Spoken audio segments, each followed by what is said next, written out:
প্রথম আলো কার্যালয়ে হামলা, লুটপাট ও অগ্নিসংযোগের মামলায় গ্রেফতার ১৫ জনকে কারাগারে পাঠানো হয়েছে।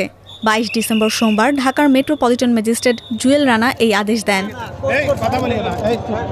সোমবার আসামিদের আদালতে আনা হলে মামলার তদন্ত কর্মকর্তা তেজগাঁও থানার পুলিশ পরিদর্শক আব্দুল হান্নান তাদের কারাগারে রাখার আবেদন করেন। আবেদনে তিনি উল্লেখ করেন, মামলায় গ্রেফতার আসামিদের একজন মোহাম্মদ নাঈম ইসলামের কাছ থেকে লুণ্ঠিত ৫০,০০০ টাকা এবং লুণ্ঠিত টাকা দিয়ে কেনা একটি ফ্রিজ ও টিভি উদ্ধার করা হয়েছে।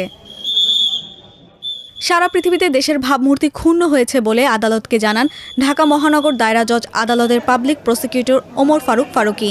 প্রথম আলোর বিভিন্ন ধরনের ল্যাপটপ সহ ক্যামেরা এবং বিভিন্ন ধরনের তাদের যেই যন্ত্রপাতি সেগুলি তারা লুট করে নিয়ে যায় এবং তাদের নথিপত্র এবং আমাদের জুলাইয়ের যে ঘটনা সেখানে এই জুলাইয়ের ঘটনা কেন্দ্র করে তাদের সেখানে যে আর্কাইভ ছিল, বিভিন্ন ধরনের সচিত্র প্রতিবেদন এবং তাদের সেই ছবি ছিল, সেগুলো তারা জ্বালিয়ে দেয়।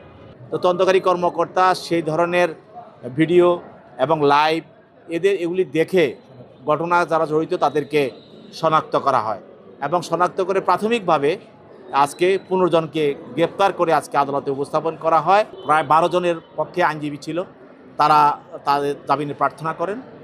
বিজ্ঞ আদালত উভয়ের বক্তব্য শোনার পর তাদের জামিনের আবেদন নামঞ্জুর করে তাদেরকে জেল হাজতে প্রেরণ করেন। এদিকে আসামি পক্ষের আইনজীবী হোসেন আহমদ ও এমদাদুল্লাহ মোল্লা মোট ১২ জনের পক্ষে জামিনের আবেদন করেন।